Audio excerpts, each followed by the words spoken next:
એક દી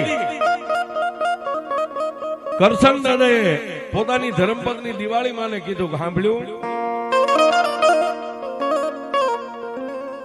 આપણી દીકરી હવે યુવાન થઈ ગઈ છે, દીકરીનો ગમે ત્યાં સંબંધ કરી એના પીળા હાથ કરી નાખવા છે.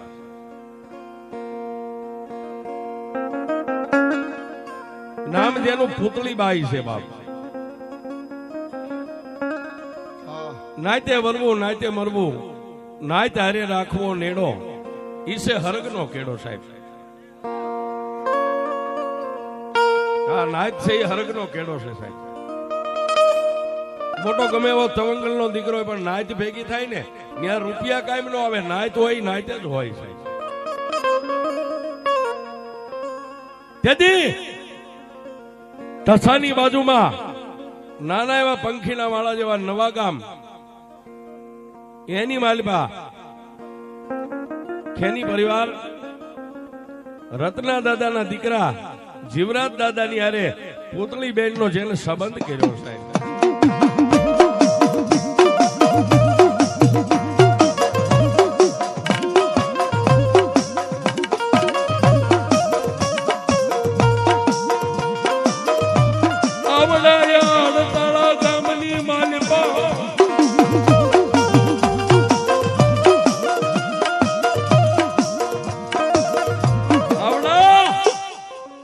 અડતાળા ગામની માલપા નવા ગામની માલપાથી ખેની પરિવાર જાડેરી જાન લઈને ડોબરિયા પરિવારના આંગણે જાન લઈને પધાર્યા છે. સોરીના ફેરા ચાર ફરી અને પૂતળીબેન પોતાના પરિવારને મળવા ગયા સાહેબ. પોતાની જન્મ દેનારી જનેતા દિવાળી માને મળ્યા, કરશન દાદાને મળ્યા. ત્યારે કરશન દાદાએ માથે હાથ મેકીને એટલું કીધું કે એ મારા વિહામાં હે બાપ જોજે હો, મારા ડોબરિયા કુળને ઉજળું કરજે. અને સાહેબ સંસ્કાર તો માના ધાવણ અને બાપના લોહીમાંથી મળે, એ વેસાતા ન મળે. અને અડતાળા ગામના પાથરમાંથી પૂતળીબાઈની જાડેરી જાનની વિદાય આપી દીધી. ક્યાં જાય? નવા ગામના સીમાડાની માથે જાડેરી જાન પોગી ઢોલીના ઢોલ ધ્રુવ્યા સાહેબ. આમ કરતા જાડેરી જાન ખેની પરિવારના આંગણે વરઘોડિયાને વધાવ્યા છે. પૂતળીબેન અને જીવરાજભાઈ પોતાના સંસાર સુખનું ગાડું માંડ્યા હાંકવા. આ બાજુ કરશન દાદા અને દિવાળી માને એમ થઈ ગયું કે માથેથી ભાર ઉતરી ગયો, દીકરી તો એના આંગણે વહી ગઈ. પણ સાહેબ દુઃખ છે ને, દુઃખ એ કોઈની હાકલ ખખડાવી નથી આવતું. કર્મે લખ્યા કીર્તાર, કોઈના સઠીના ચૂકે નહીં. હુનર કરો હજારી, આખરે વેળાએ આડા.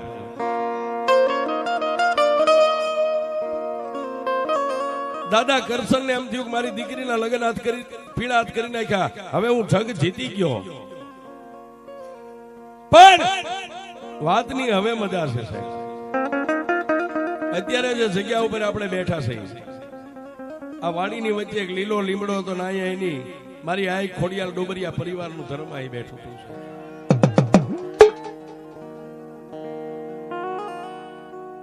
મેઘલી રાતનો સમય બને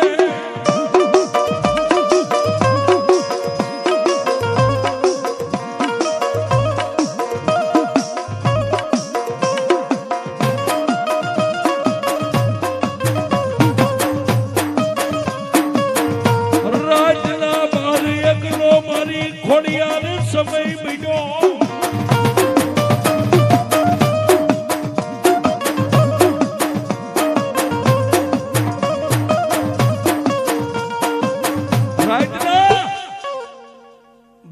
નો સમય બન્યો, પણ કર્મના હીણા જેને માનવી કહેવાય ને સાહેબ, કે કોઈનું ભલું થાય નજરે જોઈ ન શકે. એવા કોઈ માણસે લાવી અને મારી ખોડિયારની જે ખાંભી હતી ને એની બાજુમાં એક ખાંભી પાણું મેકી અને વિયો ગયો સાહેબ.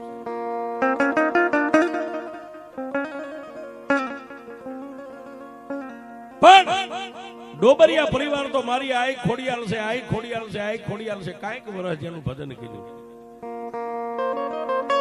પણ પછી ઓલો રાતે 1 વાગે જે માળા ખાંભી રૂપી પથ્થર મેકી ગયો તો ને, હાથની માલિપા લાકડી લઈ અને ડોબરિયા પરિવારને 20 વર્ષના કંધોતર મંડી ગઈ લેવા છે. વરા વીતે માળા મરે, વરા વીતે માળા મરે.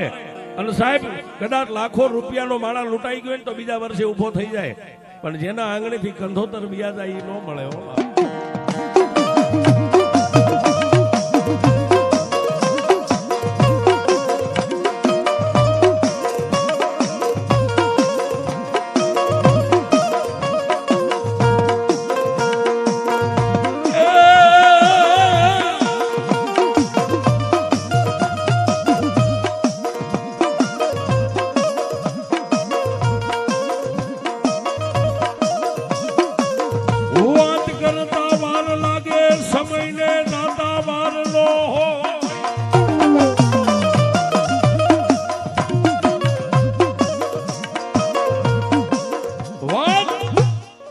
કરતા વાર લાગે, સમયને જાતા વાર ન લાગે.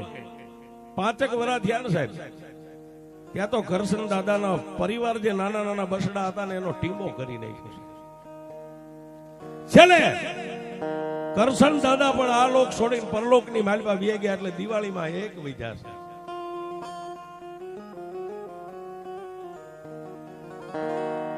કરશન દાદાનું 12મું વીતી ગયું છે નાયક સમાજ પ્રમાણે કરતા હોય. પછી બીજા જે પરિવાર ભાઈઓ જાયો હતા એને મળીને એટલું કીધું કે દિવાળીમાં તમારી દીકરી પુતળી છે ને એને તમારા જમાઈ જીવરાજને અહીં તેડાવી લ્યો ને, ખેતીવાડીનું આ બધું કોણ કરશે?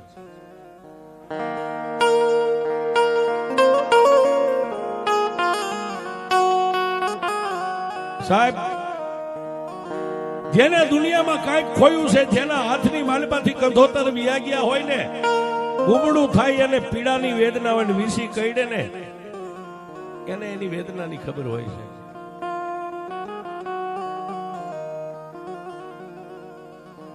પુતળીબાઈ અને જીવરાજભાઈ બે માણસ જયારે અહીંયા આંટો દેવા આવ્યા એટલે દિવાળીમાં એ પોતાની દીકરીને બથમાં રોઈ અને ખૂબ રોયા છે. બથમાં લઈને રોવા બેસી ગયા.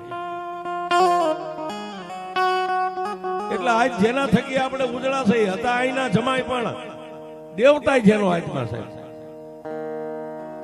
બે માં દીકરી આમ બધ ભરીને રોતા હતા, બે ને જુદા પાડી અને માની સામે હાથ જોડીને એટલું કીધું કે હે માં, હું તમારો જમાઈ નહીં, તમારો દીકરો છું. તમને જે દુઃખની વેદના હોય મને કહો.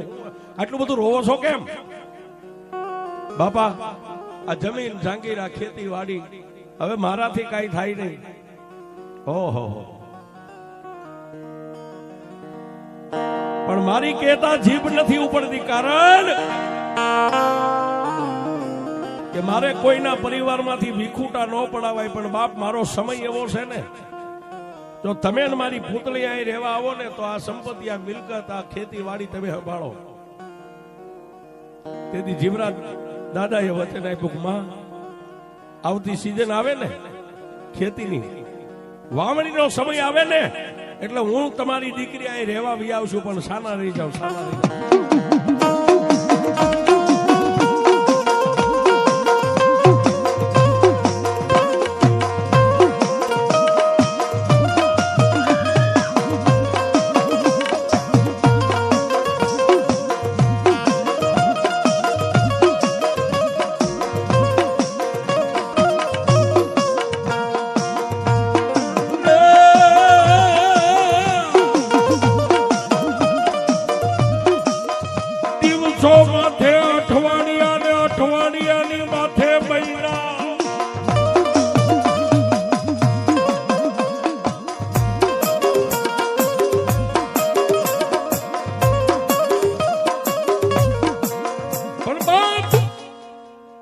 દિવસો માથે અઠવાડિયાની માથે મહિના મટી ગયા વીતવા.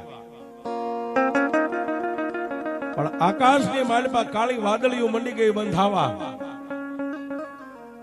એટલે પોતે વસન આપ્યું છે પોતાની જન્મ દેનારી જનિતા જેવા પોતાના સાસુમાને. એટલે જીવરાજ દાદાએ પુતળી માને કીધું કે ભાઈ જનેતાને વસન દઈને આવ્યો છું ને, એ વસન તો મારે નિભાવવું પડે. હાલ અહીંથી થોડો દાદો સામાન ભરી અને અડતાળા ભેગા થઈ જાય. પોતાની ઘર વકડી પોતાના બાળ બચ્ચા થોડો દાદો સામાન લઈ જીવરાજ દાદા અને પુતળીમાં આવ્યા અડતાળાની મારી પાયા.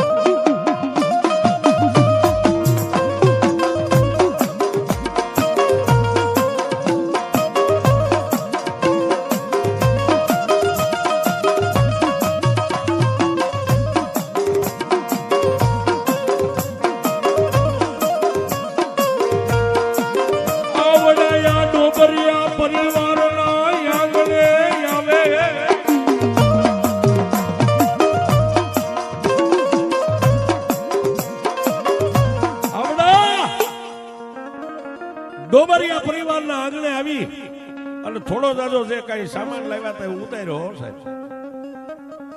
દિવાળીમાં રાજી થઈ ગયા છે અને 10 કોઠે દીવા થઈ ગયા. આ ખેતીવાડી બે માણસ પુતળીમાં અને જીવરાજ દાદા કેડ બાંધીને મંડી ગયા કામ કરવા. બીજા જે ડોબરિયા પરિવારના ભાઈઓ જાયો કાકા દાદા કુટુંબનો પરિવાર હતો એને આનંદ થઈ ગયો કે હવે કરશન દાદાની જમીન જે પડતર હતી ને હવે પડતર નહીં, રાજી થઈ ગયા છે. અને બાપનો વારસો કાં દીકરાને મળે ને દીકરો ન હોય તેને દીકરીને મળે છે. ડોબરિયા પરિવાર આનંદ પામી ગયા છે. વરા 2 વરા 3 4 5 વરા જયારે સીઝન લઈ લીધી સાહેબ, હાઈકું હાલે નહીં, ખાધે પીધે સુખી, ખાધે ખોટ નથી. પણ જીવરાજ દાદાએ પોતાના દીકરા નરેશભાઈના પીળા હાથ કરાવ્યા છે.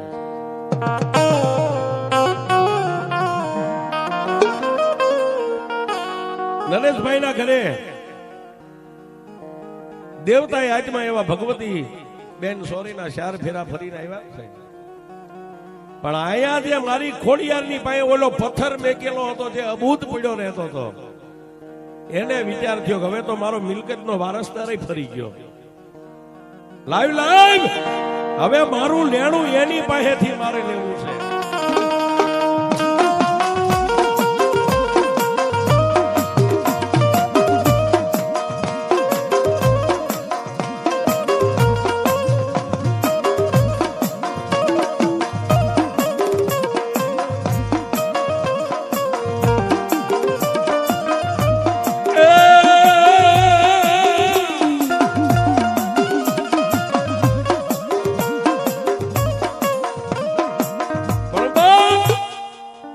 ઓલો જે અબૂત પાડો પડ્યો તો એને પછી દાદા જીવરાજના આંગણા સામે નજર કરી. હો સાહેબ,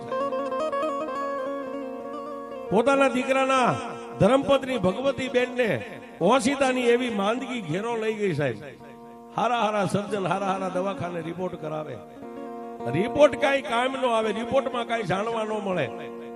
અને છેલ્લે કોઈ સર્જને તો એવું કીધું કે આ બાઈને કેન્સર નું દર્દ છે. ઓહો, જીવનમાં સાહેબ જેના ઘરે કેન્સર એવું નામ આવી જાય ને એ માણાનું નામ જ કેન્સલ થઈ જાય છે. ત્યારે ડોબરિયા પરિવારના 5 હાથ માણસો વડીલોએ મળી અને જીવરાજ દાદાને એટલું કીધું કે જીવરાજ ભાઈ, તમે અમારા જમાઈ રાજ છો, તમને સાચું ન કહેવાય, પણ કાંઈક કોઈ ધર્મનો શેડો લ્યો, ક્યાંક દાણા જોવાનો. આ અમારા કરશનભાઈ આમ નામ દિયા ગયા, હવે તમે આ સાંભળ્યું તો તમારા ઘરે માંદગીનો ખાટલો આનો કોઈ અંત નો આવે. અમે તમને કહીશું ક્યાંક દાણા જોવાનો કોઈ હારો માણસ હોય. જીવરાજ દાદાએ બેઠા બેઠા મનમાં વિચાર કર્યો ક્યાં જાઓ અને આવા મારા દુઃખનો ભાગીદાર બને કોણ બાપ. પણ કોઈએ અડતાળાની બજારમાં એટલું કીધું કે શિવરાજભાઈ, માંડવધારની માલિબા એક ભગવો ભેખ નાગજીભાઈ કરીને રાવળદેવ છે અને દાણા જોવાનું કામ કરે છે, ન્યા વ્યા જાઓ અને જો કોઈ ધર્મનો શેડો મળી જાય ને બાપ,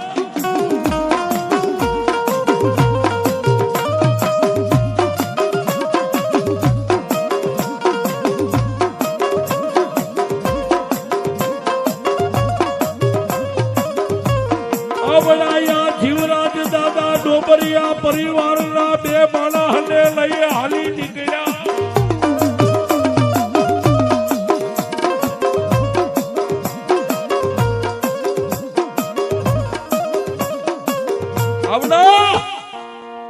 જીવરાજ દાદા ડોબરિયા પરિવારના બે વડીલોને લઈ અને માંડવધારનો માર્ગ લીધો છે.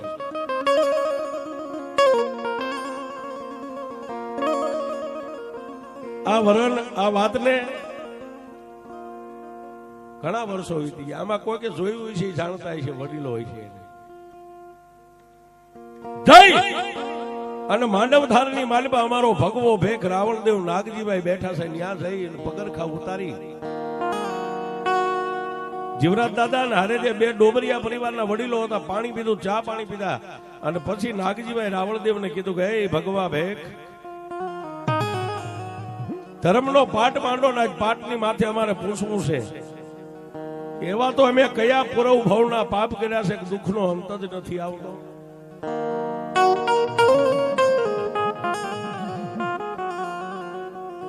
માતાજીના મઠની માલિબા માંડવધારની માલિબા અમારા ભગવા ભેખ રાવણદેવ નાગજીભાઈ માતાજીનો પાઠ માંડ્યો ને સાહેબ, પાઠની માથે બધા ધર્મને ઉતાર્યા. પછી નાગજીભાઈ જીવરાજ દાદાને પૂછે છે કે ભાઈ ક્યાંથી આવો છો? અડતાળાની માલિબાથી આવીએ છીએ. તમારું ગામ જ અડતાળા કે નહીં બાપા? મારું ગામ તો નવા ગામ છે, દસાની બાજુમાં. પણ મારા સસરાનો વારસો જે મને મળ્યો છે ને, ત્યારે ખેતીવાડી ત્યાં સંભાળીને રહી છે બધો. ઓહો, તો તમારા સસરાની જમીનની માલિબા કોઈ ધર્મ બેઠું છે? હા, લીમડાની નીચે એક મારી ખોડિયાલ આઈ બેઠી છે. માતાજી ખોડિયાર ને રાવણદેવ નાગજીભાઈ પૂછે છે કે લે બાડી, તારા ઘરની કોઈ વાત છે? આ જમીન ખેડે તારે કઈ કહેવાનું કે નહીં? મારે કઈ કહેવાનું નથી. પણ ખોડિયારે આંગળી ચીંધી કે હે મારા ભગવા ભેખ, મારી ખોડિયારની બાજુમાં વર્ષોથી એક અવાવરું અબુદ પાણો પડ્યો છે ને, એ પાણો પ્રભાતના પોરની કાળી નાગણી મેલની બેઠી છે.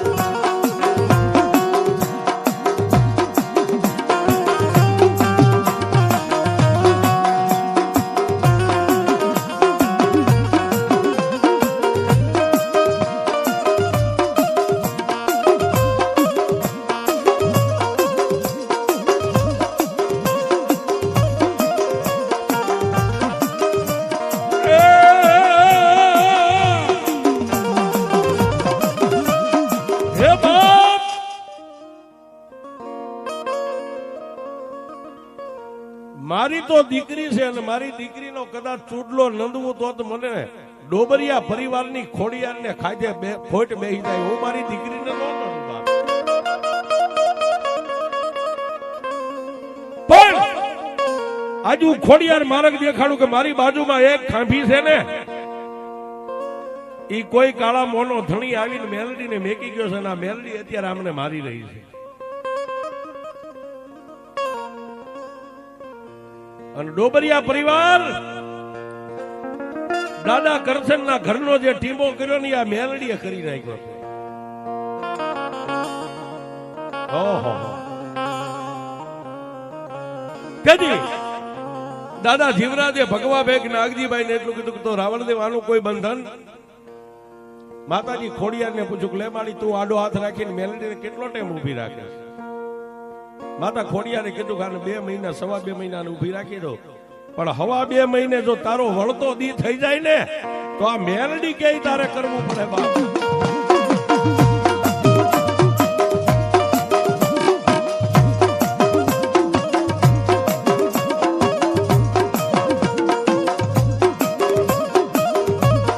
મારી ડોબરિયાની ખોડિયારે મેલડીને ઊભી રાખી.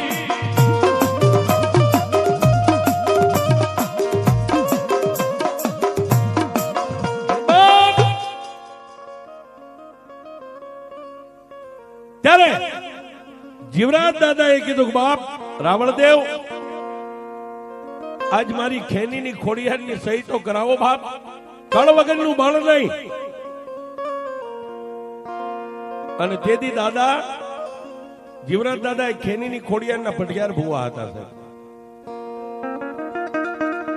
માતાજીએ 16-33-51 મારી ખેનીની ખોડિયારે ભરી દીધી અને હવા 2 મહિનાની મુદતે મારી મેલડીને ઊભી રાખી દીધી. માતાજીનો વડાળ પાકો ટાઈમ ટેબલ લઈ અને પાછા ત્રણે જે માણસો ગયા હતા આવી નડતાળાની માલી પર પોતપોતાના ઘરે વહી ગયા. પણ જે ડોક્ટરે ભગવતી બેન ને કેન્સર જાહેર કર્યું હતું જેમ દીવામાં દિવેલ પૂરે જોજ પ્રગટ થાય ને એમ મારી આઈ ખોડિયારે આડો હાથ રાખ્યો એટલે મેલડી ઊભી રહી ગઈ વળતો દી ગયો.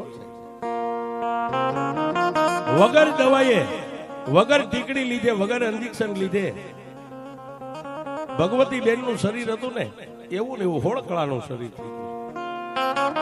1 મહિનામાં હાલતા ચાલતા થઈ ગયા. કમ્પ્લીટ શરીર થઈ ગયું. માથે હવા મહિનો બાકી. હવા 2 મહિનાનો ટાઈમ હતો. 1 મહિનામાં તો એને ઉભા કરી દીધા. હવા મહિનો બાકી રહ્યો ને તેથી મારી આઈ ખોડિયારનું જેની માથે બાનું છે. જીવરાજ દાદા મનમાં વિચાર કરે કે છે તો બરોબર. મેઘલી રાઈડ ગદરે ખાઈ પીને વાળું પાણી કરીને હોતા છે અને લીમડા નીચે જે અબૂધ પાણો ખાંભી હતો ને એમાંથી મારી નનામી બાળકી અડતાળાની સામે મારી મેલડી હાલી નીકળ્યો.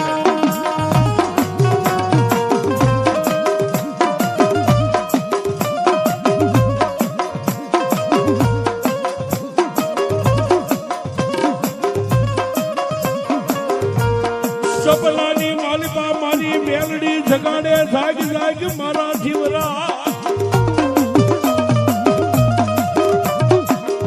હે જીવરાજ હું તો શોખ જાગેશ. સપનાની માલિકા માન દીકરો વાત કરે. કોણ બીજું કોણ હોય?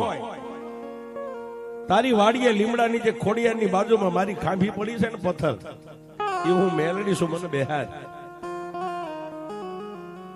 દાદા એ વાતમાં ધ્યાન ન આપ્યું. સપનું જાણીને મોડી ટોળી નાખી. અઠવાડિયું થયું ત્યાં બીજી વાર જાગ જાગ. કોણ? તારી વાડીએ જે ખાંભી રહી ને હું મેલડી તને જગાડું. મને બેહાર.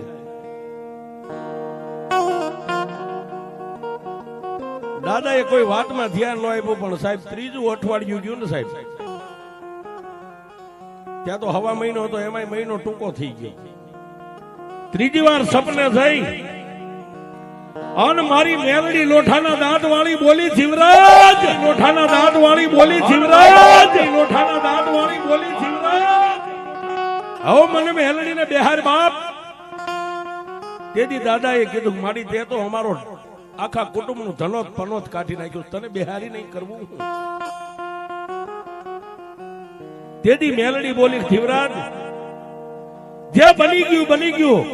પણ એકવાર મને મેલડીને સતી કરીને દુનિયામાં ઉદળી કરીને બેહાર. લાંબી આંગળી કરીને તો તારા આંગળીના ટેરવે નો ફેરવતો તારી મેલડી નો ફેરવતો તારી મેલડી.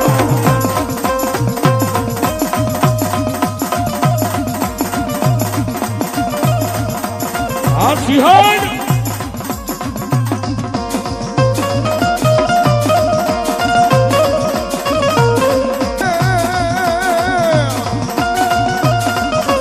જેવા તુલક જે લે તો મેલડી લખજે તારા હાથે. જેવા તારા લે તો મેલડી લખજે તારા હાથે. અમે તો છોડી દીધું મેલડી તારા હાથે.